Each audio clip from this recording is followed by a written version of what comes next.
kung aaralin ko ngayon kung ano yung ginagawa niya, how he was able to build a sustainable freelancing career, a sustainable pipeline of clients that he's working with, kaya ko nang matutunan. So, yun yung sinasabi ko eh. Hi guys, welcome to another episode of Yes, sir. the Mentora podcast, where we open the doors to expert guidance for entrepreneurs, freelancers, and business owners. Yung Mentora kasi is the curated coaching platform which is powered by Playground PH right here sa Lipa City. And ito yung system where it's designed na to make you feel na nakaupo ka lang sa boardroom and marami kang mentors na tutulungan ka i-grow yung business mo. So, sa episode natin ngayon, we have a very interesting question from one of our viewers. My co-host here, Mark, will tell us about this question. So, yung question natin is, basically, this is what we will be talking about. Kasi this week, I had this call na when she was sharing her pain points, bigla niya na-open up kagad na the reason why she's having a hard time dun sa freelancing career niya is she thinks that the industry is too much saturated kaya lahat nag-aagawan sa trabaho. Ayun. So yun. So mas maganda dyan tayo. So let's try to debunk, tunay ba talaga? Or is it real that the freelancing industry or the digital marketing space is already saturated sa dami ng gusto mag-remote work or work from home setup? Or nga naman. marami pa rin pala talagang opportunities everywhere. Diba? Ayun. So that will be our topic for today sa mga nakikinig ng Mentora podcast for the first time. Do sign in. So this topic today is focus a bit dun sa mga nag-freelance. Kaya if you have freelancer friends who are watching, who are also interested in getting deeper or merong same na fear, di ba? May same na anxiety about kung saturated na nga ba yung online freelancing for Pinoys, then let them see this episode. Okay? So, dive in tayo, bro. So, nga pala guys, my partner for today is Yes, sir. Mark Hui, who is one of the coaches inside of the Freelance Movement Tribe. And he is deep inside of the industry ng freelancing. So, kung meron mang person na tatanungin natin kung saturated na nga ba, then he is one of the best persons to ask. Okay, and I'm your host nga pala. Ako si Shoden, and I'm also a freelancer. Also, a coach inside of the freelance movement. And also, kaming dalawa nandito sa Mentora. Yes. So, yun. Let's get started nga pala, bro. So, paano mo nasabi na, paano yung concern ng mini-mentor mo? Okay. So, most of the time, the consulting calls that I'm having is about how and where would they be able to find their clients. So, usually, kapag ganun yung mga nagiging discussion namin, I always try to look for the root cause. Like, why do you feel na you're having some difficulties looking for clients? Madalas kasi yung iba sasabihin na the offer. But ito, entry pa lang nung tanong ko is, inopen up niya na kagad na ito yung eksaktong sinabi niya. I feel that this freelancing industry is saturated at this time. So marami siyang mga sinabi, yes. Sabi niya, is because nakita niya doon sa group na kung saan merong isang nag-post ng job post, tapos parang nag-aagawan. Di ba? Parang imaginein mo, sa isang fish pond, may naghagis ng trabaho doon, pinag-aagawan ng mga isda. So try to envision doon, yun guys. Nagpupukyutan sila, ganun. And then, there's also the fear about the AI era. Kasi feeling niya, baka kaya rin less na yung mga opportunities is because it's being replaced by AI. So, mas maganda, let's try to focus on that and see if it's, kung talaga ba wala na ba talagang opportunities available or very limited na lang. Ayun. So, feeling ko naman, yung question niya is coming from a valid place. Kasi, totoo din talaga after ng pandemic, di ba, maraming naging interesado na rin sa work from home. Yeah. Marami na rin yung mga people na na-realize nila na bakit pa ako magta-travel sa traffic, bakit pa ako mag-uuwian, bakit pa iiwan ko yung kids ko sa bahay kung pwede naman mag-work from home. Tapos, sabi mo nga, nadagdagan pa siya ng concern over AI. Yeah. So siguro yung mini-menti mo, meron siyang realization na since marami ng mga level na freelancers kasi maraming bago Yes. baka doon niya nafe-feel na baka yung parang pag-work as a VA or yung pag-work as yung mga general tasks, baka yun yung kukunin ng AI kasi baka kaya naman. So, yan nga yung gusto nating i-validate ngayon talaga. Based on what we see, based on our experience, and based on our knowledge, is it really saturated ba talaga? Di ba? So, ikaw, ano bang thoughts mo dyan? If, let's say, you'll be encountering someone saying na ang hirap naman mag-freelancing kasi ang hirap makahanap ng trabaho. Sabi nung isang newbie na gustong mag-try. Di ba? Well, yun nga kasi ako, ayoko naman mag-paint ng picture na hindi realistic. So, totoo yan. Like yung mga na-mention natin, may mga bagong freelancers nga na pumasok sa marketplace. Pero, yung biggest ko talaga na palaging answer dyan is niche down. Maghanap ka ng lugar kung saan pwede ka mag-focus. Kasi, yan din yung kwento ko. So, for those watching dun sa mga nag-freelance din, yung niche ko or yung offer ko, sobrang isa sa mga pinaka-common, pinaka-basic, pinaka-alam ng lahat ng maraming tao is video editing. So, yung video editing, guys, di ba, kahit sino pwede mag-edit, kahit bata, madali na marunong mag-edit, madali na lang. Kahit lola mo, magaling na mag-edit, di ba? Actually, yung anak ko nga if I may add, CapCut. CapCut, di ba? Di ba? So, hindi na talaga siya skill na pwede mong sabihin na out of reach sa marami. Pero, yung nagawa ko successfully was nakapag-connect ako sa isang market na kailangan nila yung video editors as in nagbabayad din sila ng mataas. So, meron talaga siyang meron siyang way na pag nakausap mo yung isang market, tapos kahit hindi ka naman kagalingan or hindi naman ikaw yung the best dun sa ginagawa mo, kapag nakakuha ka lang ng magandang as in swak na swak para sa'yo, tapos nag-focus ka lang dun, meron ka pa ring chance. Kumbaga, yung saturation na nafe-feel mo, nandun yan sa pinaka gustong pasukin lahat. Kasi syempre, yung mindset ng marami, gusto nila lahat, andun sila like gusto nilang, okay, itatry ko to. Yes. So ang feelings na lumalabas sa'yo is, nabu-burnout ka, na-overwhelm ka. So yung overwhelm na yun I think yung isang reason, bro, na nasasabi nila na, So doon nagta-translate yung feelings niya, no? Which I do agree. Pero eto ngayon yung so ayun na, no, usap kami. So syempre we start by analyzing the root cause. Where is she coming from? Bakit niya nasabi yun? And then doon ko na ngayon inalam, ano bang ginagawa mo? Like, nasaan ka ba? Why do you feel saturated? Kasi ako naman, since isa sa mga trabaho ko talaga or the agency that I've been running is we've been connecting, building networks online. So I can clearly say na hindi madali. Kumbaga, once you start a freelancing career, hindi ka immune or hindi ka makakaiwas sa mga challenges like clients stopping the projects, ending the campaigns, or all of a sudden sasabihin nila, Mark, we've decided to move into a different direction, so it's not your service but it's about the direction that we try to choose this time. Di talaga natin may iwasan yun. So, diba? yun nga yun eh. So, hindi ka makakaiwas doon. But, what I see in the last 5 years is, yun nga, may umaalis sa aming client, pero awa naman ng Diyos, hindi kami na zero. So, kumbaga, mayroong yung sasabihin nating rainy season, kasi lahat ng mga freelancers, imposibleng hindi ka makaka-experience ng rainy season or dry season. Yes. yung kung halimbawa, minsan, term nila dyan is ghost month.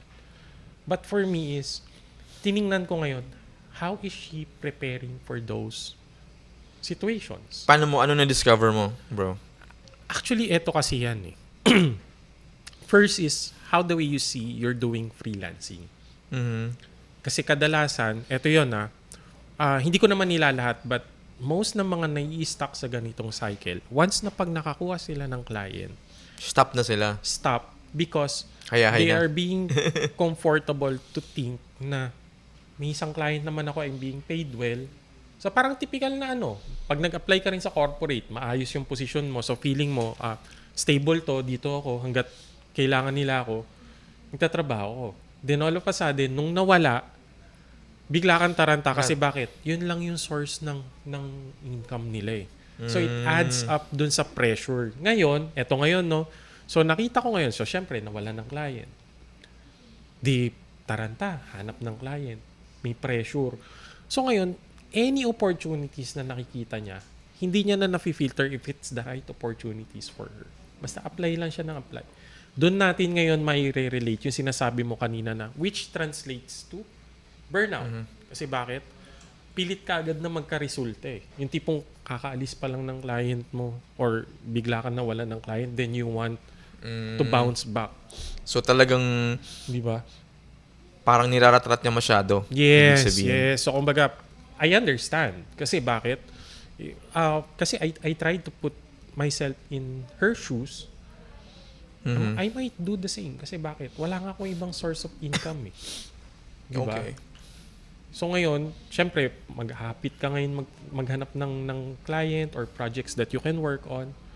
Pag mailap, then you start to feel na parang ang dami naming naghahanap ng trabaho. So, she's now trying to focus on the wrong side of the freelancing industry talaga. Okay. So ano yung mga things? So nga pala, for those who are watching guys, so we are talking about freelancing and yung question na saturated na nga ba Yes. ang online freelancing, especially sa POV ng mga Pinoy freelancers? Kasi syempre, hindi lang tayo yung nag-freelance, marami na rin sa ibang bansa. Yeah. In fact, merong rise of freelancers, yung gig economy, yung gustong mag-freelance, meron siyang actual rise sa mundo na Sa para- India, grabe Oo. yung increase ng numbers ngayon. Na, from what I saw doon, nung ni-research namin yon during the call, sabi ko sa kanya, eto sa India, dati around like 20%. But now it has increased to 30% trying to transition working from home or doing a remote setup work.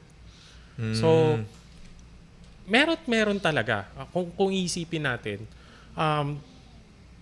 there's always a competition kasi dyan eh. So once the competition starts, you try to see it as, dahil ang dami naghahanap.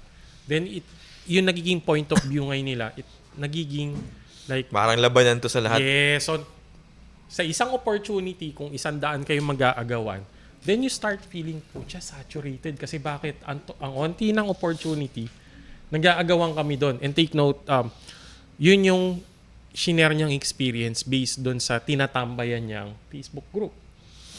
So may feelings talaga doon yung mga tao nag-share talaga na hindi sila makahanap, nag-struggle sila. Tapos yun pa, most ng mga nakikita niyang pinopost doon is instead of sharing wins, more on the rants na parang ano ba yan, ang hirap maghanap ng trabaho, di ba? Or ang hirap maghanap ng direct client, most of the time agencies, pero hindi pa sila fit to work. So a lot of name it, lahat ng pwede siguro nilang magamit as reason, nandun na nasabi na eh.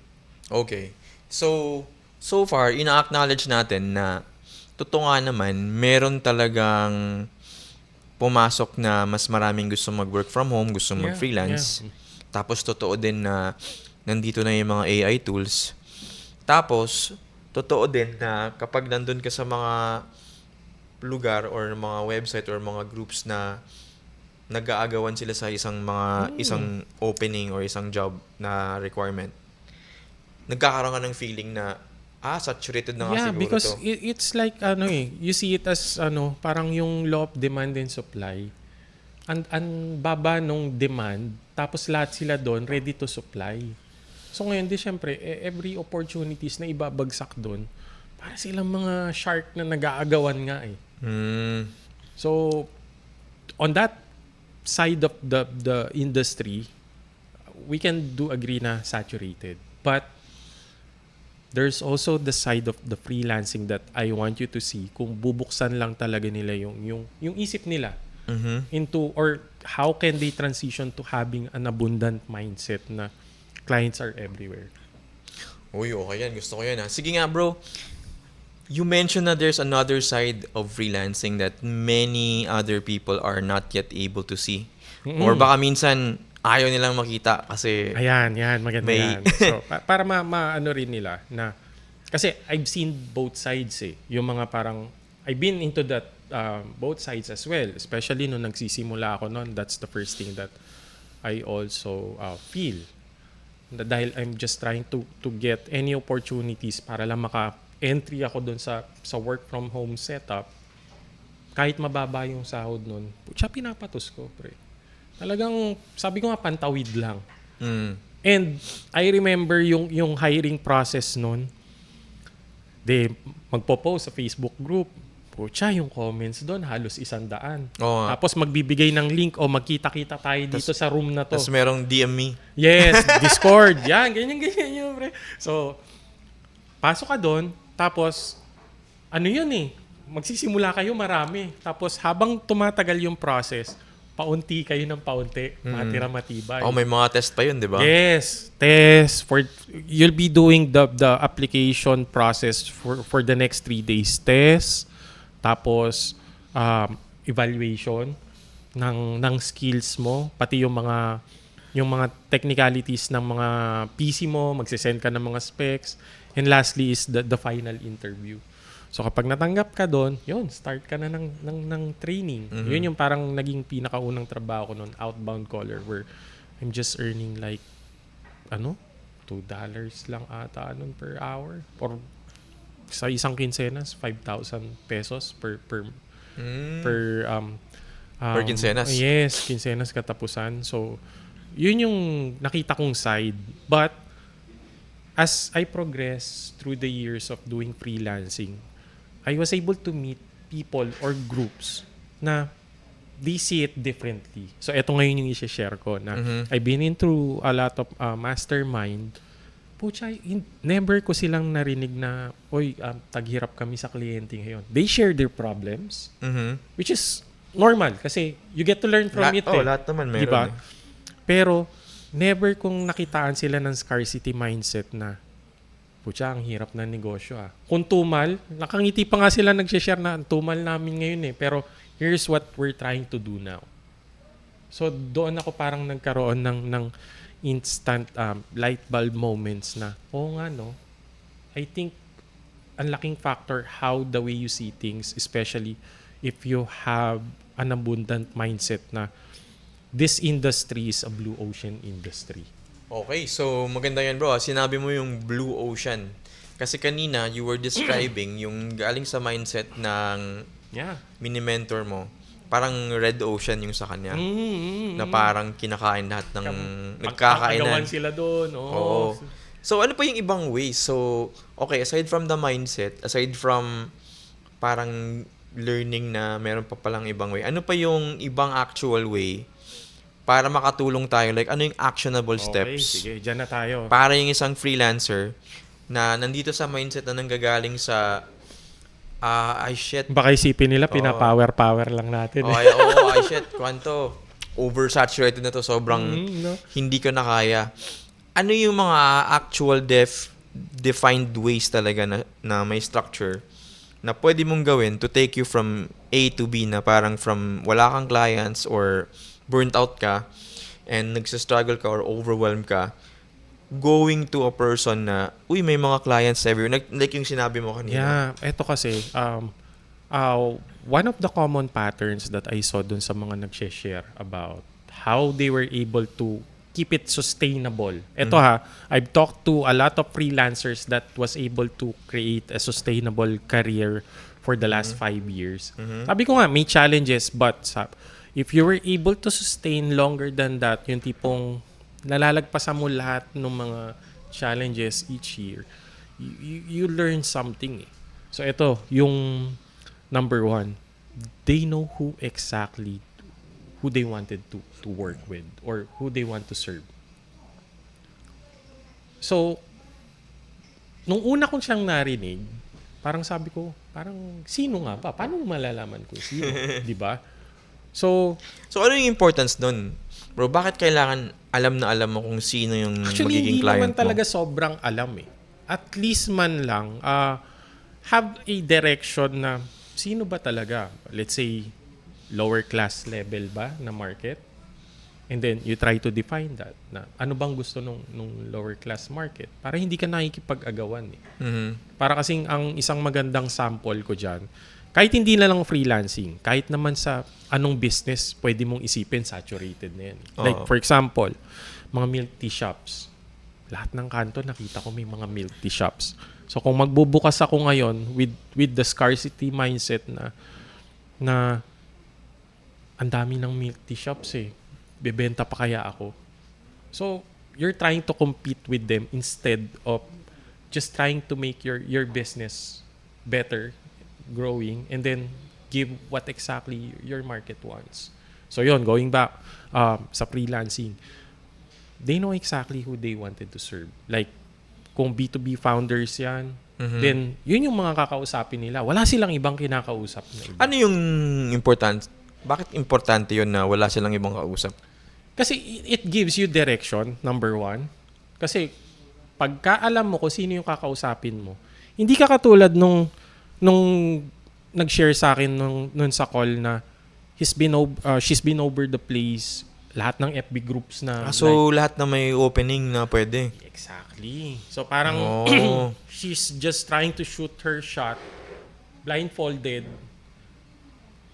Umaasa na sa bawat itatapon niyang DMs, applications, merong man lang kahit isang magbibigay ng tsansa. Well, don't get me wrong. That still works. Kaso nga lang, it takes a lot of effort. Kasi marami na nga yung nag-aagawan. Exactly. So parang I can categorize that as high effort, minimal results. So, nag-work pa rin, pero andun nga Yes, doon kasi nakatira yung burnout, I bale. believe that kasi yan nga yung sinasabi ko, matira matibay. You really have to display toughness dun sa tipong pag nakaisang send ka na, you're trying to figure out, naghihintay kang makachamba. So dadaanin mo sa law of average na damihan ko para tumaas yung probability. Which it still works. Pero ang point ko nga doon kasi, yung iba doesn't have the runway to wait until things Yeah. will gonna happen. Kasi nga, yung situation niya is Kailangan niya na. her back is against the wall. Eh. May pamilya siyang Oh. binubuhay. Tapos walang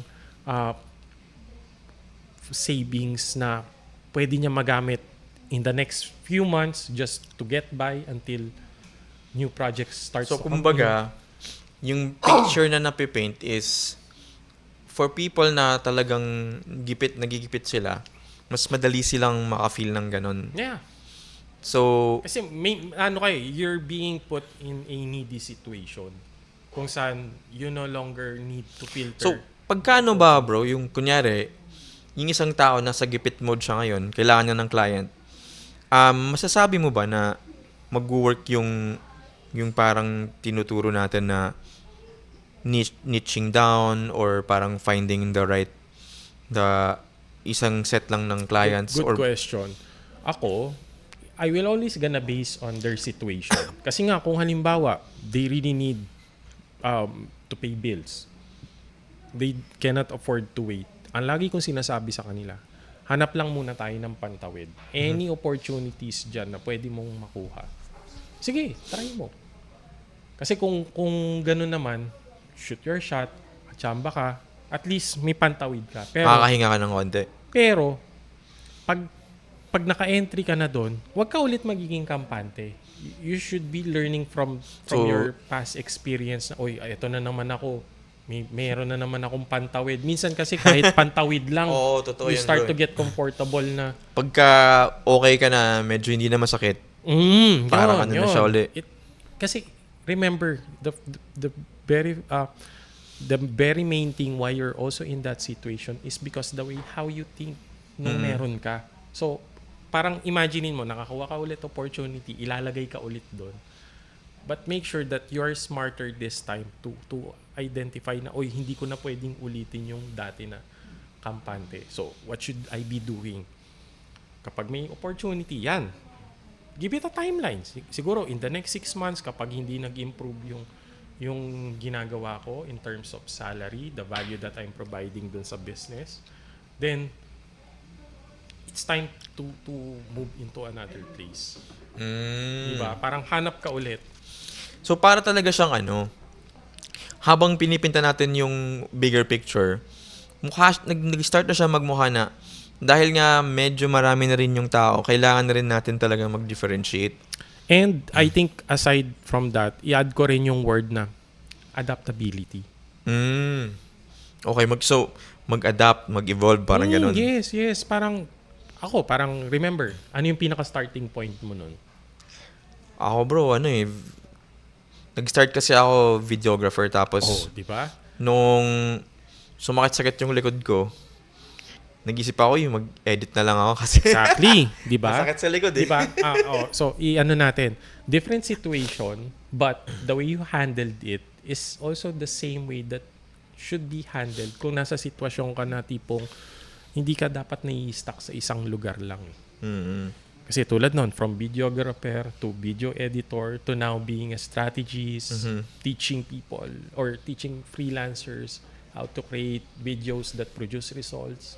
So, kita mo yung evolution mo nun. So may evolution nga, no? Hindi, kailangan talaga eh. Kasi, eto naman, yan yung pangontra nyo dun sa sinatawag na saturated. Kasi bakit? Kapag habang tumatagal, hindi ka nag-i-improve, imaginein mo, lahat ng mga papasok, entry level, pare-parehas kayo. Doon kayo nag-aagawan. Pero the more na nag-i-specialize ka or the more na natututo ka, each level, paunti kayo ng paunti.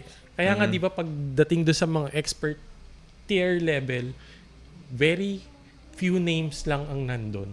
Kasi nga, so, kumbaga, kung yung mundo nga hindi ever nag-stop sa pagbabago, bakit tayo? Parang ganun. Exactly. Di ba? Kailangan, we as a freelancer, para hindi tayo tamaan nung feeling na saturated, we need to adapt as fast as we can. Kung like, for example, with the age of AI, kaysa matakot ka na baka kunin ni AI yung trabaho ko, bakit hindi ko gamitin si AI as my amplifier?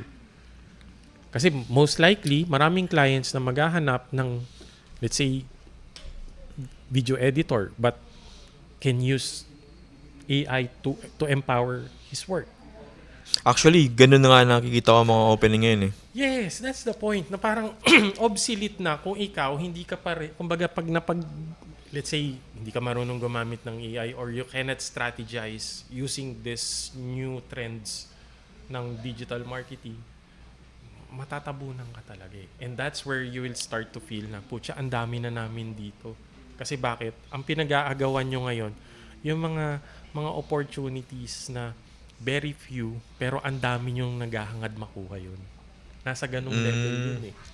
So parang bro parang habang tumatagal, hindi lang pala siya all about tactics, kailangan talaga meron kang long-term vision.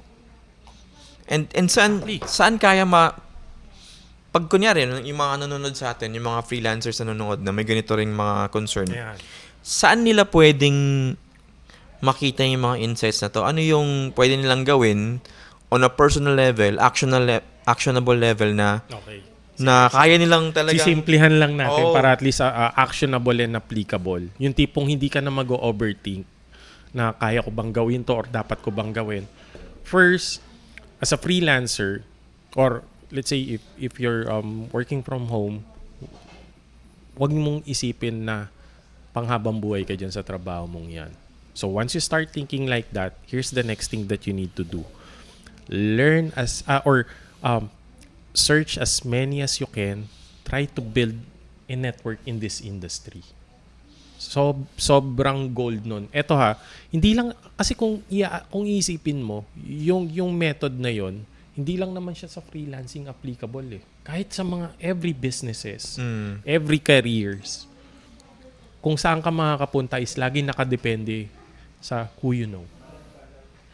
So ngayon, dyan yung nakikita kong lacking eh. Like, may client ako ngayon, I stop meeting other freelancers, other agency owners. So ngayon, pag nangailangan ka ng opportunity, sino lalapitan mo? Wala kang contact eh. So ngayon, magkukumahog ka, di ba? Kasi kumbaga hindi mo ginawa yung networking mo. Differentiate natin, no? Yun yung sa freelancer one. Walang kakilala, nag-solo, sariling sikap, pero yun nga, naging kampante doon sa kliyente niya, nawala. About the freelancer too. Merong saktong client, trying to get by, trying to learn, but as she learns the process, she starts to build her network, making a lot of new connections. Kasi hindi lang naman minsan client din yung nakukuha mo dun eh. The techniques, the mistakes that Iiwasan, no?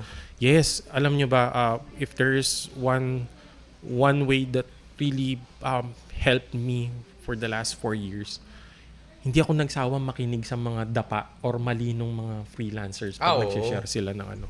Kasi kahit, sabi ko nga eh, para kung sakaling mangyari sa akin yon, it's very easy for me or tamang decision kagad yung makakome up ko. So going back, si freelancer to continuously building the network para nung halimbawa umalis yung client or let's say sinipag-sipag siya or I can take in more clients kasi flexible na yung oras ko dito sa isa, malaya na ako. Napakadali. Yung tipong halimbawa, tropa tayo or nakakonect na kita. Shods, by the way, I'm opening up one slot for our Blegian service. Do you know someone from your network that could benefit from it? So parang ang daling maghanap ng recommendations kasi you have the network and connections. Ayun. So, ang ganda nga ng sinasabi mo. So, hindi lang pala talaga, kapag kunyari, I'm gonna give you a picture of a person. So, let's create an avatar.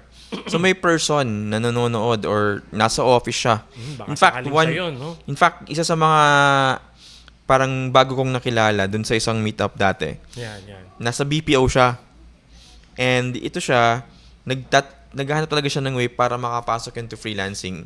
Although, meron namang connect yung BPO experience niya. Medyo nag-hesitate lang siya mag-dive in.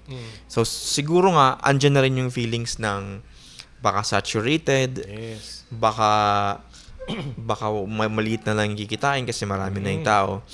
So, itong person... Kumbaga, nakakatakot naman talaga mag-take ng risk kapag yung platform or the environment that you want to go in is alam mo yung ganun, yung makukulture siya kakagad doon na po, ganito pala dito. Kahit sabi mo online lang, mag-aagawan kami ng work. Di ba? So, okay. So kumbaga, maliban dun sa mga nakikita niya online, I think it's a great idea din na i-meet niya talaga yung mga tao na nag-freelance, no? yes. I think na, kasi ganun din na-realize ko rin pala bro sa journey ko. So, habang nagvi-videography ako, so ginagawa ko, nagpo-produce ako ng mga videos for corporate, mga documentary.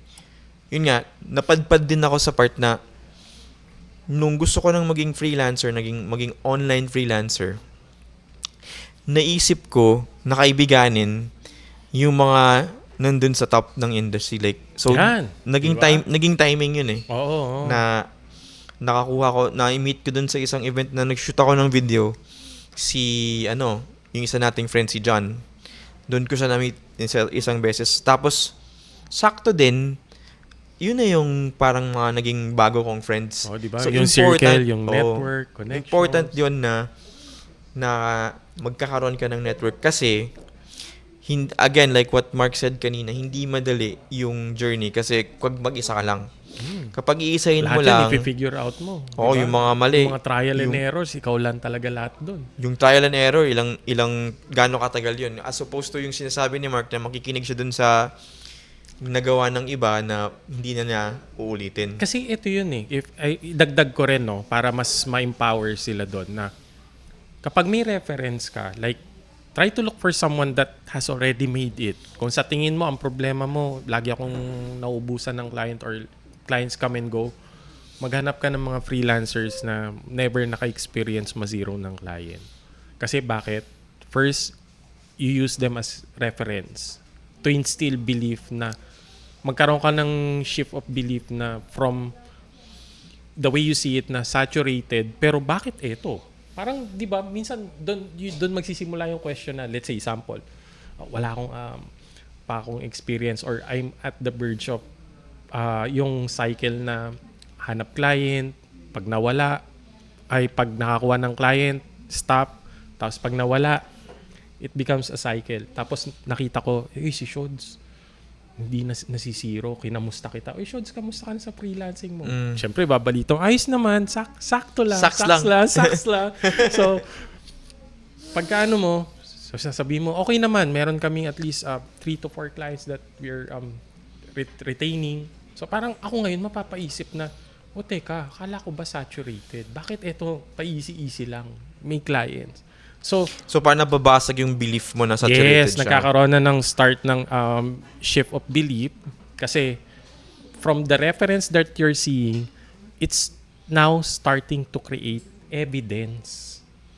Ang laking bagay nun eh. Halimbawa, makita ko na, si Shods pala kaya eh. So, kung aaralin ko ngayon ko ano yung ginagawa niya, how he was able to build a sustainable freelancing career, a sustainable pipeline of clients that he's working with, kaya ko rin matutunan yun. So, yun yung sinasabi ko eh. You also need evidence din eh. Mm-hmm.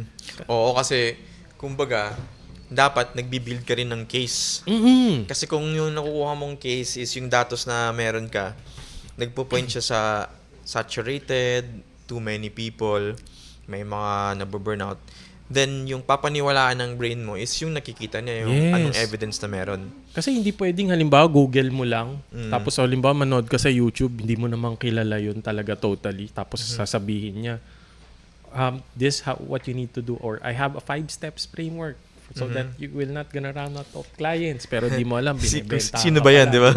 Di ba? Kung sino man yun na yun, but that's what I'm talking about. Like, you really need proof or evidence na posible pala talaga siya. Kasi doon ka ngayon mari-reinforce na kaya niya eh. So, kaya ko rin. I just need to learn how did they did it. Okay. Di ba? So, yung big question ngayon, bro, meron bang lugar or meron bang mga workshop, may mga training ba or may mga events ba na pwedeng puntahan yung isang tao na mafe-feel niya, masasagot niya yung question na yan? And of course, syempre, maliban na lang, syempre, dito sa Mentora, ginagawa natin yan. Yes. Pero, pasyal kayo dito sa TPG. Pasyal kayo sa TPG. Diba? Pero meron din pang ibang lugar na, specifically for freelancers, may mga events pala na ganito. Yes. Siguro ako, I highly recommend na, eto kasi yan eh, malamang that papasok na kagad yung mga reasons or excuse na hindi naman ako palalabas eh. Hindi naman ako traffic, maulan, ganun. Maulan, or introvert ako, nahihiya ako eh. I was that as well at the very beginning. Ako rin yun eh. Pero, remember, if you really want to succeed or somehow magkaroon ng resulta yung ginagawa nyo sa freelancing, the first thing that you really need to embrace is you really need to show up. Tunay. Big thing yun kasi ako din eh. Yung mga connections, wala tong biro bro yung mga connections na na-meet ko na personal na na-meet ko dahil sa event, hindi dahil sa meron namang part na online yung connection pero na-meet ko talaga in person. Sila yung mga nag-contribute ng malalaking mga referrals dun sa business. Yung nakakatuwa or nakakabilib was isang referral niya, yung nanganganak. So yung referral niya, nag-refer pa. Tapos yung ni-refer, nag-refer pa. So yan yung parang sinasabi ganun. ko kanina, di ba? Parang if you can identify ano ba talaga yung tamang platform, the environments that you should be into, everything starts to become much easier than before. Like, yun nga, Shods, if he's showing up to a lot of freelancing events, I cannot guarantee kung sino pwede niya makilala doon. Or I cannot guarantee any success. Yun nga eh, di ba? Hindi naman mabilis. But if I may add, brother, at least it gives you probability of meeting someone. Kumbaga yung chance mo tumataas. Kasi if there's one thing that I can guarantee, kung magmumukmuk ka lang dyan sa loob ng kwarto nyo, sa bahay mo, thinking na wala akong trabaho, magpapabebe ka, yun, kaya kong i-assure na wala kang mapapala sa ginagawa mong yan. Di ba? Oo. Kasi anong probability or anong chance mo doon kung nandun ka lang versus doon sa you're just trying to show up, you'll never know who you can meet there, anong pwedeng maging Yeah. direction. Kasi yung tadhana, minsan ganun yun eh. Parang sample ko, no, yung kay Kong TV. Oh. Napanood niyo na ba yung Yung journey episode niya? niya na, hindi, yung recent niya, Istasyon, merong isang, iksian ko na lang, no, for sure, kung yun doon sa mga nakapanood na noon, makaka-relate ka agad dito na, may trip lang ni Kong, parang spontaneous adventure. Labas tayo para makita ko kung anong meron ngayon dito sa labas. So, nag-LRT sila. Merong isang crowd doon na talagang bumaba pa para sundan si Kong. Tapos, ang ginagawa niya, naghahanap pala siya ng trabaho. Uy, okay yun ah. Oo. So, paano natin siya i-relate mamaya sa freelancing or any businesses? Naghahanap siya trabaho. Pinababa ni Kong. In-interview ni Kong to the point na nalaman ni Kong na kaya pala hindi makahanap ng trabaho to si Aaron. Aaron ang name niya is because dati siya nakulong. Kasong drugs. Medyo mahirap ka yan. Oo. So parang, pero, here's the thing. Oo.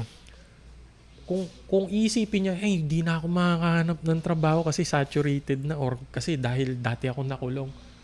Automatic, hindi ka nakikilos nun eh. Nandun na lang siya dun eh. But look at kung saan siya dinala nung decision. Yung ginawa na niya. lumabas lang siya nun. Sabi niya, sinubukan ko lang naman eh. Nag-a-apply nga, walang requirements na dala. So, ibig sabihin, he's still trying to shoot his shot. And, who would have thought na magtatagpo yung landas nila ni Kong. So fast na-hire siya ni forward, Kong. hinanapan siya ng trabaho ni Kong. Tumawag ng network si Kong, oy, may bakante ka ba dyan? Kasi Galing ito, naman. nahihirapan maghanap ng trabaho kasi nakulong dati.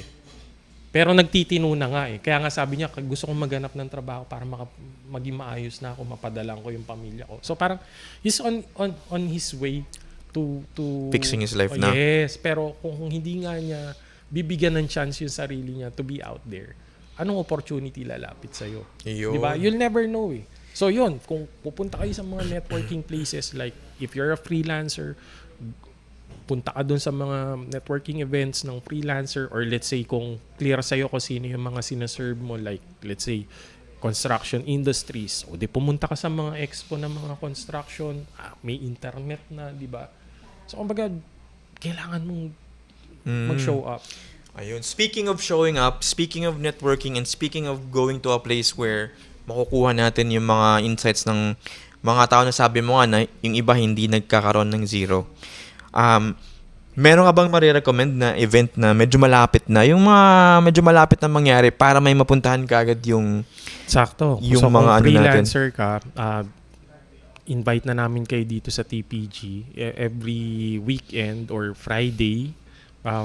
The Mentora group is conducting a free coaching session. So, come on over kung kailangan nyo ng guidance or you just want to learn more how this freelancing industry works, di ba?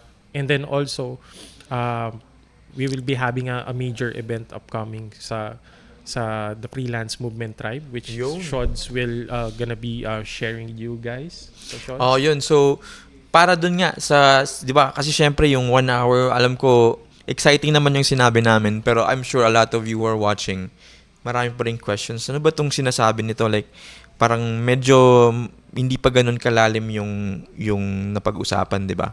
So in this specific instance, next week sa November 23, this coming Sunday na po sa Philinvest tent, we are having what the freelance movement is calling Tribe X.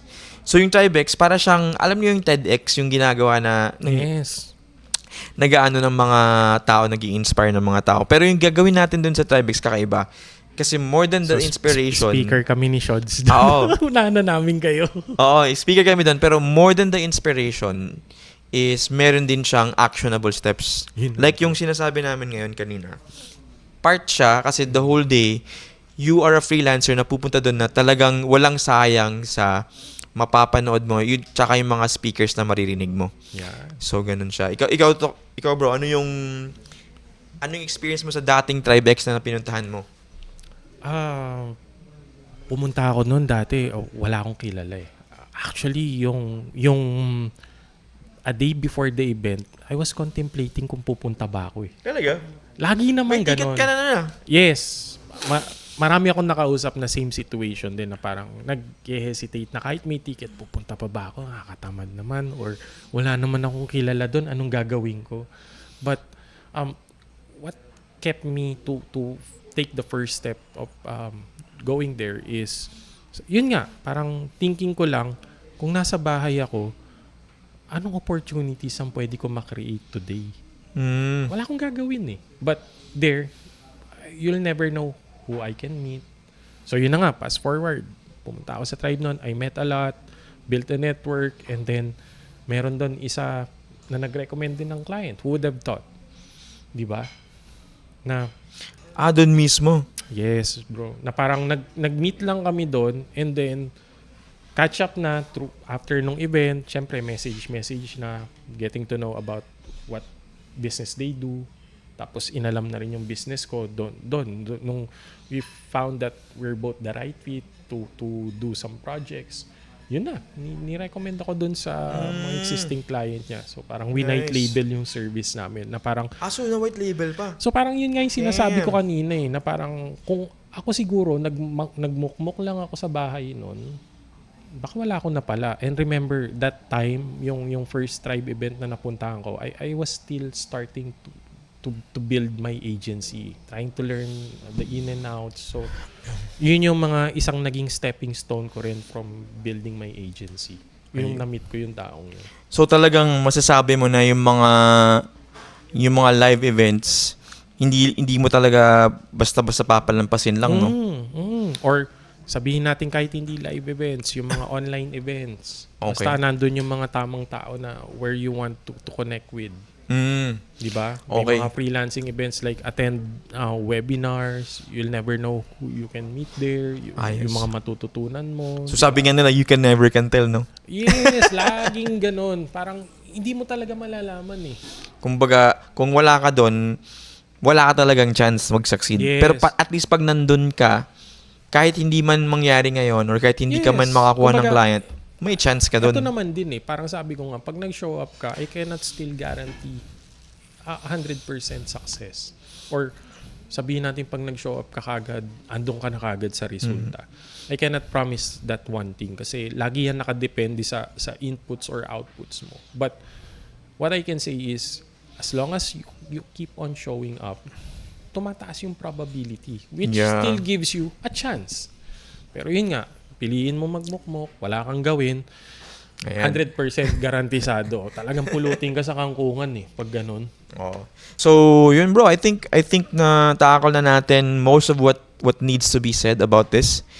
Pero again, if you need more, kung kayo nanonood at you're a freelancer, gusto nyo pa ng mga ganitong klaseng learnings, of course, don't hesitate to follow us here dito sa Mentora. Yes. So, the playground. And then follow nila ako sa LinkedIn para makakuha sila ng mga technique. Oo. Doon turuan ko kayo paano maghanap ng client sa LinkedIn. Pwede. Tapos ako naman, I am found at The Work Fan Home Pinoy. Yan. So, meron tayo mga ganyang things. And sa ulitin guys, if you need more mentorship, if Yes. kung sakasakaling kailangan mo talaga ng mga ganitong one-on-one, Mentora is the place to be. Look up our website and also follow the Freelance Movement Tribe. Or if you're still on the fence, punta lang kayo ng Friday dito just to Oo. feel the vibe of the place, the people inside of the Mentora. Baka doon pa lang, makapag-decide ka na bago ka lumabas. Di ba? Ayan. So that's all guys. Thank you so much for Yun lang. watching. See you in the next episode. Thank you.